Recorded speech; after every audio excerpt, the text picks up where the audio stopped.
Hi ಎಲ್ಲರಿಗೂ ನಮಸ್ಕಾರ, welcome to my YouTube blog. ಎಲ್ಲರೂ ಚೆನ್ನಾಗಿದ್ದೀರಾ? ಸೊ ಕೊನೆ ವರ್ಷ, ಕೊನೆ ತಿಂಗಳು, ಕೊನೆ ವಾರ ಬಂದೇ ಬಿಟ್ಟಿದೆ.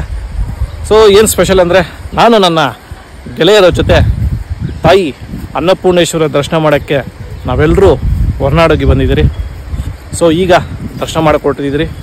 ನೀವು ಈ ವಿಡಿಯೋನ ಕೊನೆವರೆಗೂ ನೋಡಿ, ನಮ್ಮ ಜೊತೆ ನೀವು ಭಾಗಿಯಾಗಿ ಇದೇ ರೀತಿ ಸಪೋರ್ಟ್ ಮಾಡಿ.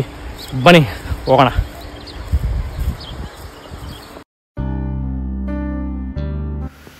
ಹೊರನಾಡು ನೇಚರ್ ಅಂತೂ ತುಂಬ ಅದ್ಭುತವಾಗಿದೆ.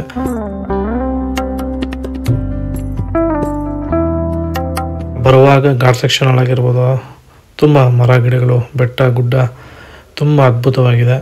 ಕಣ್ಣೆಲ್ಲ ತಂಪಾಗಿದೆ ಈ ಗ್ರೀನರಿ ನೋಡಿಬಿಟ್ಟು. ನನಗಂತೂ ತುಂಬ ಖುಷಿ ಆಗ್ತಿದೆ. ನೀವು ನೋಡಿ.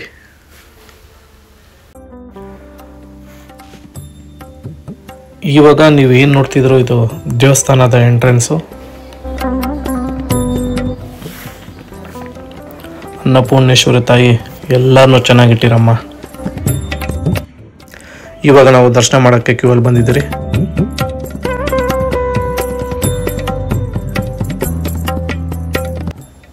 ಅಮ್ಮನವರ ಗರ್ಭಗುಡಿ ವಿಡಿಯೋ ಮಾಡೋದಕ್ಕೆ ಯಾರಿಗೂ ಅನುಮತಿ ಇಲ್ಲ.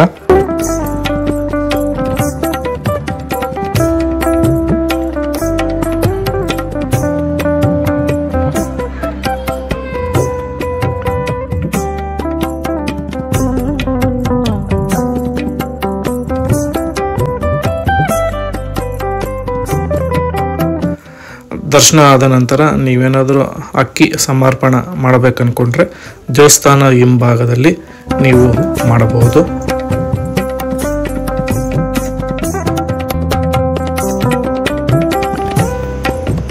ನೀವೇನಾದರೂ ಹೊರಗಡೆ ಶಾಪಿಂಗ್ ಮಾಡಬೇಕಂದ್ರೆ ಇಲ್ಲಿ ಮಾಡ್ಬೋದು.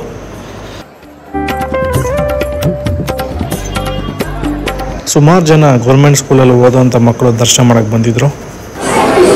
ಶ್ರೀ ಅನ್ನಪೂರ್ಣೇಶ್ವರ ತಾಯಿ ಪ್ರಸಾದ ಸನ್ನಿಧಿಗೆ ನಾವೆಲ್ಲ ಪ್ರಸಾದ ತಿನ್ನೋದಕ್ಕೆ ಹೋಗ್ತಾ ಇದ್ದೀವಿ.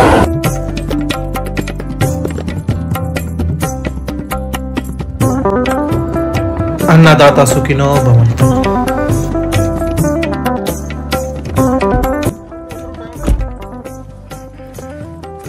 ಅನ್ನಪೂರ್ಣೇಶ್ವರಿ ತಾಯಿ ದರ್ಶನ ಈಗ ತಾನೇ ಮುಗೀತು. ನಾವೆಲ್ಲ ಪ್ರಸಾದ ತಿನ್ಕೊಂಡು ಹೊರಗಡೆ ಬಂದ್ರಿ. ಇಲ್ಲಿನ ದರ್ಶನ ಸ್ಪೆಷಾಲಿಟಿ ಏನಂದ್ರೆ, ತಾಯಿನ ನಾವು ಮುಂದೆಯಿಂದ ನೋಡುವಂಥ ಅವಕಾಶ ಇಲ್ಲಿನ ಮ್ಯಾನೇಜ್ಮೆಂಟ್ ಅವರು ಎಲ್ಲ ಭಕ್ತಾದಿಗಳಿಗೆ ಈ ಒಂದು ಅವಕಾಶವನ್ನು ಕೊಟ್ಟಿದ್ದಾರೆ. ತುಂಬ ಹತ್ತಿರದಿಂದ ನಾವು ತಾಯಿನ ದರ್ಶನವನ್ನು ಮಾಡಬಹುದು. ನನಗಂತೂ ತುಂಬ ಖುಷಿ ಆಯಿತು.